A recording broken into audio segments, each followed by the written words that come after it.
Hello everyone, this is another week of War Thunder. I'm going to try change it a bit this week to add more content, to make the videos a little longer. I'll see how it goes.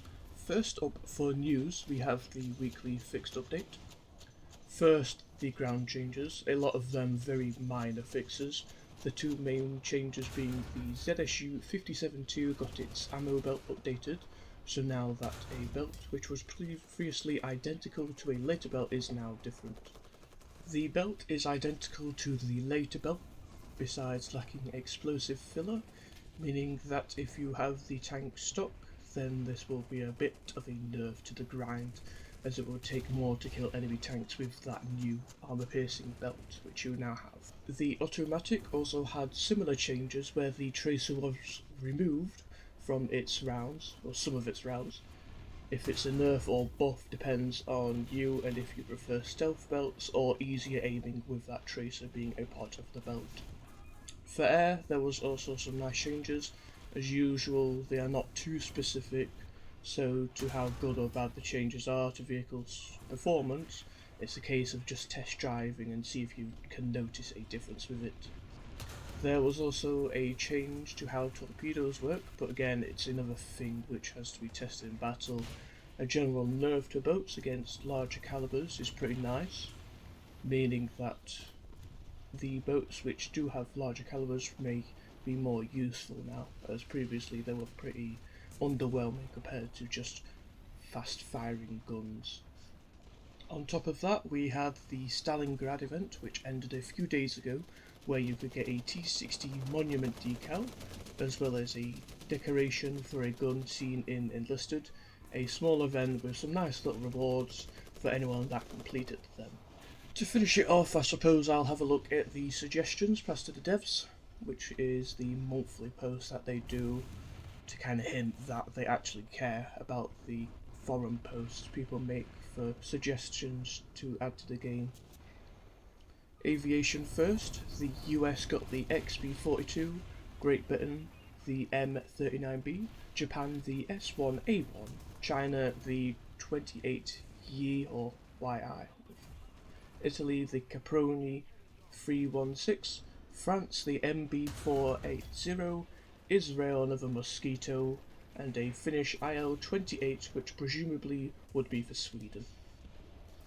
For ground suggestions, Germany got the Grill, Soviets got the T-90, Japan got the Ka-Ho, China got the Type 70 130mm, Italy got the Semoventi 4732, France got the P204, Israel a 90mm half-track, and a Finnish CV9030 for Sweden. There was only one heli suggestion, which was an Australian Eurocopter. Naval suggestions include a Cruiser 119 for the US, IGN Key for Japan, and an Abruzzi cruiser for Italy. Other suggestions include the battle for Beiping, Abrams snow camos, a new keybind, updated Cold War crew, and finally updating daily logins, which is probably the best suggestion as someone with around 5 years of logins. It would really be nice to have something improved upon the just boosters and backups that you have for years on end and nothing else. I was about to end the video there, but then Gaijin decided to post a QA, which they have not done in quite a while, so I might as well go through that and then add it to the video here. First up is about the Italian tree, and questions about if they will get a sub-tree in the future, in which Gaijin replies yes, they have such plans. The obvious answer for this would be that they'll add Hungary to that tree, with the fact of all the premiums for the Hungarians that they have, as well as all the Hungarian tanks that are in the files, and the Hungarian plane that they just got with this battle pass. The next question involves if they will add new crew voice lines for different sub-tree nations, or just improving the old voice lines, in which they answer yes, we are already working on it. The next one after that is a question about if Great Britain will get more light tanks, and then it discusses different possible additions, in which Gaijin reply yes, the vehicles are in planning. The next question is about if they will add more customization to the UI, as with the new UI changes that they added, and if you'll be able to switch between new and old ones. And they answer that yes, it is a work in progress and may be added in the future. The next question feels a bit redundant as they just avoided the question.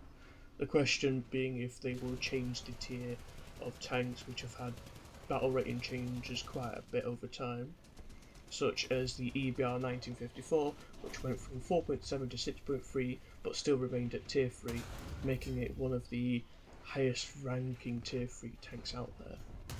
But instead of answering that question, Gaijin just decided to go on a rant about Silver Lion rates. So yeah, that's great.